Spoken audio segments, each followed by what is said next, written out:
21.000 aziende e finanziamenti, contributi e garanzie per oltre 1 miliardo di euro. Sono i numeri principali dell'attività degli ultimi 3 anni della finanziaria regionale Veneto Sviluppo, presentati in mattinata a Palazzo Balbi, cui ha preso parte anche il governatore Zaia.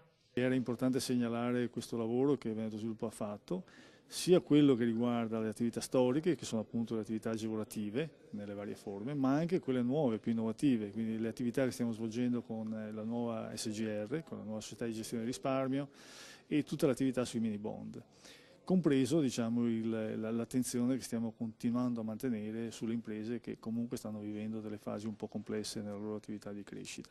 La maggior parte delle erogazioni è stata messa quasi esclusivamente a favore di piccole e medie imprese, oltre la metà facenti parte del settore artigiano veneto. L'entità media degli interventi è di 60.000 euro contro i 160.000 del Fondo Centrale di Garanzia. Le misure anticrisi deliberate dal 2012 al 2018 hanno registrato 2.157 operazioni agevolate per un valore complessivo di circa 312 milioni di euro.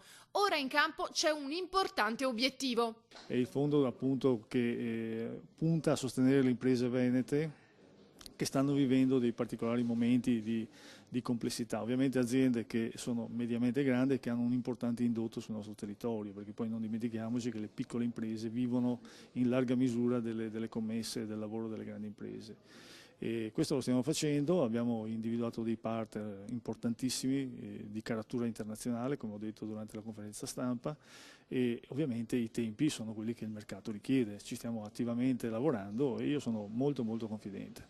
Di quale cifra parliamo? E il first closing, come viene detto normalmente, sono 100 milioni di partenza, però poi puntiamo ad aumentarne nel tempo successivo.